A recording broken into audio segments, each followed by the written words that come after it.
મોટાભાગના લોકો ઇન્સ્યોરન્સના મહત્વને હવે સમજવા લાગ્યા છે.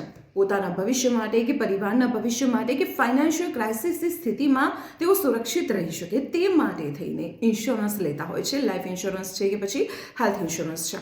પરંતુ જ્યારે જરૂરિયાતનો સમય અહીં ઊભો થતો હોય છે ત્યારે ઘણી વખત ઇન્સ્યોરન્સ કંપનીઓ નાના નાના ક્લુ કાઢીને ઇન્સ્યોરન્સ રિજેક્ટ કરી દેતા હોય છે, તમારા ક્લેમને રિજેક્ટ કરી દેતા હોય છે, અથવા તો અધૂરો ક્લેમ જ પાસ કરતા હોય છે. ત્યારે આવી પરિસ્થિતિમાં દરેક વીમાધારકને પોતાના અધિકારો શું છે અને આવી ઇન્સ્યોરન્સ કંપનીઓ સામે ફરિયાદ કેવી રીતે ક્યાં કરવી તે જાણ હોવી ખૂબ જ જરૂરી છે. જો તમને તે વિશે જાણ નથી તો ચાલો હું તમને તેની જાણકારી આપી દઉં. જ્યારે તમારી સાથે આવું થાય તો તમે IRDAની બીમા ભરોસા પોર્ટલ પર જઈને ફરિયાદ કરી શકો છો.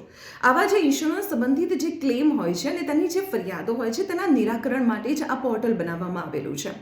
હવે આ પોર્ટલ પર તમે કેવી રીતે ફરિયાદ કરશો તેની પણ જાણકારી હું આપને આપી દઉં. તો જ્યારે પણ કોઈ ઇન્સ્યોરન્સ કંપની તમારો ક્લેમ ખોટી રીતે રિજેક્ટ કરી દે છે કે અધૂરો ક્લેમ પાસ કરે છે તો સૌથી પહેલાં જ ઇન્સ્યોરન્સ કંપનીના ગ્રીવન્સ ટીમ સામે તમારી ફરિયાદ મૂકો. ત્યાંથી જો તમને કોઈ ઉકેલ નથી આવતો તો તમે વીમા ભરોસા પોર્ટલની મુલાકાત લો. તેના માટે તમારે તેની ઓફિશિયલ વેબસાઇટની મુલાકાત લેવી પડશે, જે સ્ક્રીન પર મેં આપને બતાવી છે. હવે જેવી તમે આ ઓફિશિયલ વેબસાઇટ ઓપન કરશો ત્યાં જ તમને રજિસ્ટર્ડ કમ્પ્લેનનું એક ઓપ્શન દેખાશે. તેના પર ક્લિક કરી દો. હવે જે પેજ ખુલશે ત્યાં તમારું નામ, મોબાઈલ નંબર, ઈમેલ એડ્રેસ આપીને તમારું પ્રોફાઇલ બનાવો અને લોગિન કરી દો. હવે તમારે ઇન્સ્યોરન્સ કંપની, ઇન્સ્યોરન્સનો જે નંબર હોય છે તે કે પછી ઇન્સ્યોરન્સ ક્લેમની જે ડિટેલ હોય છે તે તમારે અહીં સબમિટ કરવી પડશે. સાથે જો જરૂરી લાગે તો સંબંધિત ડોક્યુમેન્ટ્સ પણ સબમિટ કરો.